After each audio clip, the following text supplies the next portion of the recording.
Hari Minggu angkat tangan di gereja. Hari Senin kerja asal-asalan. Kalau begitu kita mau ngomong apa tentang Tuhan kita? Tapi sebelum kita bahas lebih jauh, saya mau tanya satu hal dulu. Menurut kamu, kenapa Tuhan menciptakan manusia untuk bekerja? Tidak ada orang pengangguran yang bisa bilang hidupnya bermakna. Setuju atau enggak? Tidak ada dari kita yang punya cita-cita hidup begini-begini aja. Tidak ada orang yang mau bilang hidup saya tidak berguna. Semua dari kita rindu hidup kita bermakna dan punya dampak. Dan ternyata dalam 24 jam setelah tidur dan mengurus diri, hal kedua yang paling menghabiskan waktu kita adalah bekerja. Minimal 8 jam sehari, sepertiga hidup kita. Jadi kalau kita rindu hidup bermakna, kita harus mempergunakan waktu bekerja kita dengan baik dan sesuai kehendak Tuhan. Ada kebenaran fundamental yang harus kita mengerti. Yang pertama, Tuhan menciptakan manusia untuk bekerja. Bukan karena dosa kita harus bekerja. Bekerja itu desainnya Tuhan, blueprintnya Tuhan untuk kita. Ini termasuk para young moms yang mengurus anak dan rumah tangga. Kejadian 1 ayat 27-28 mengatakan, maka Allah menciptakan manusia itu menurut gambarnya. Allah memberkati mereka, lalu berfirman, beranak cuculah dan bertambah banyak, penuhilah bumi dan taklukkanlah itu. Taklukkanlah, conquer, subdue, bukan sekedar bekerja tapi menguasai bidang pekerjaan kamu. Tidak ada orang pengangguran yang bisa berkata hidupnya bermakna, karena memang belum sesuai kehendak Tuhan, belum sesuai blueprintnya Tuhan. Nah, kebenaran kedua adalah kita bekerja untuk Tuhan, bukan untuk manusia.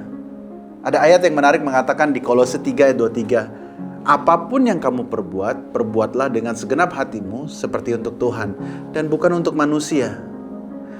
Tuhan adalah bos kita yang sesungguhnya, yang akan memperhitungkan.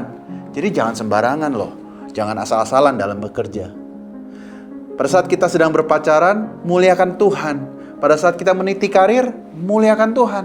Pada saat kamu lagi bangun bisnis, muliakan Tuhan. Pada saat kita sedang membesarkan anak, muliakan Tuhan.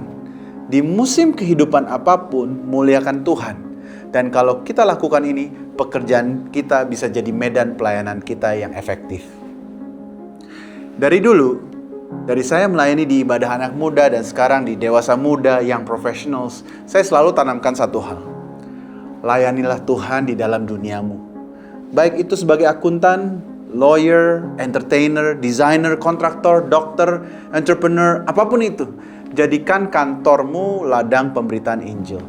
Your workstation can be your worship station.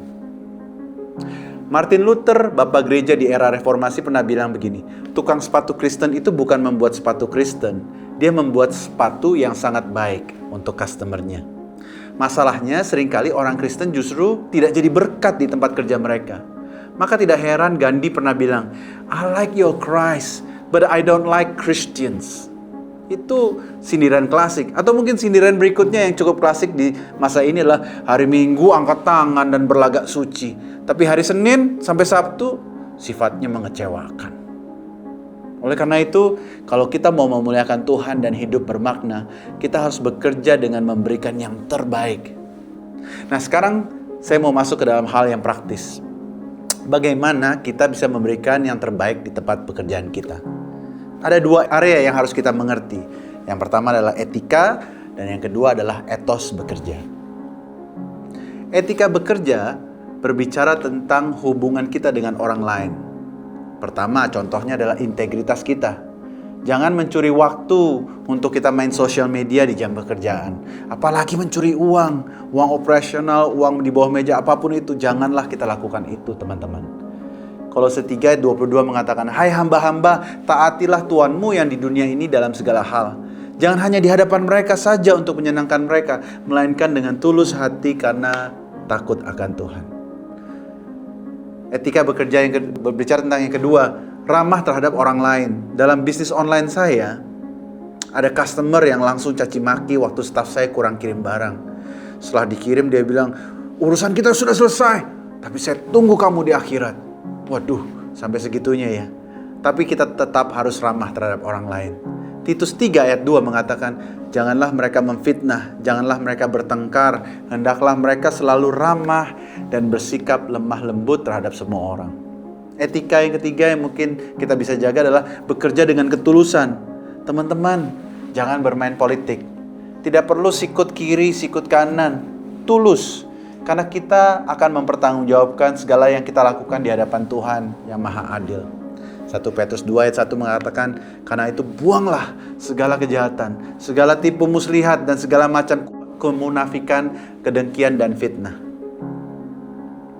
Seringkali ada pekerja yang etikanya baik, ramah, murah senyum, bisa dipercaya, tapi sayangnya etosnya tidak bagus.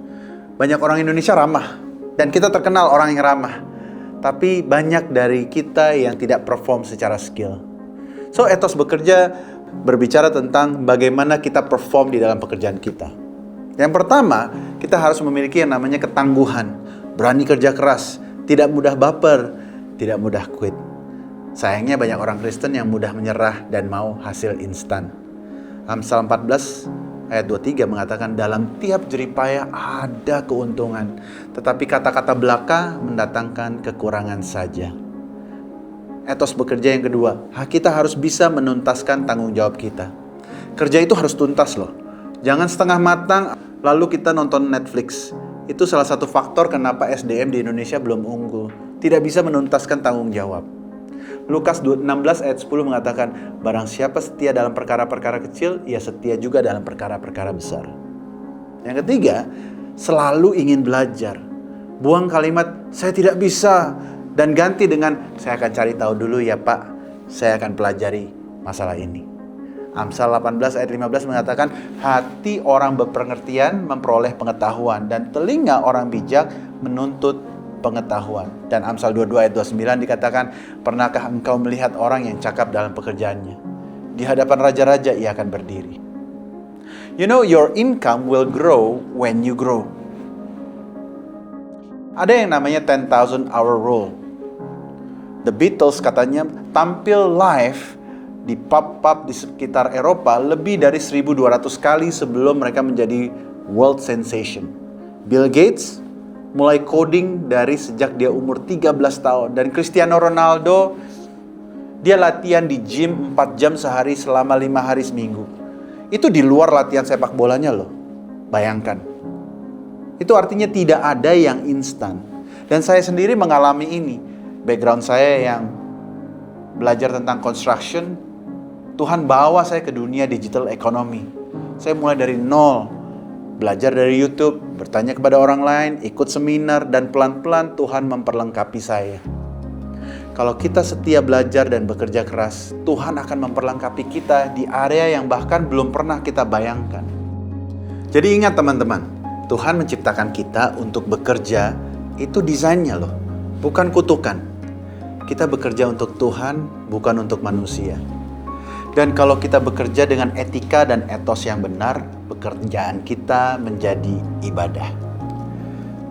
Hidup bermakna itu bukan soal apa yang kamu dapatkan, tapi bagaimana kamu memuliakan Tuhan di tempat Dia taruh kamu. Kalau pesan ini memberkati, jangan lupa like, komen, dan share. I'm excited to see more Christians excel in the marketplace. Kalau kamu mau memuliakan Tuhan lewat pekerjaanmu, yuk doa sama saya. Bapa di surga, terima kasih kalau Tuhan sudah memberikan kami pekerjaan yang baik. Kami berdoa Tuhan melalui firman Tuhan hari ini, kami mengerti tentang etos dan etika pekerja yang baik. Kami rindu, kami menjadi pribadi yang memuliakan Tuhan di dalam kantor kami, di dalam bekerja yang terbaik. Berikan kami Tuhan kekuatan untuk belajar lebih lagi.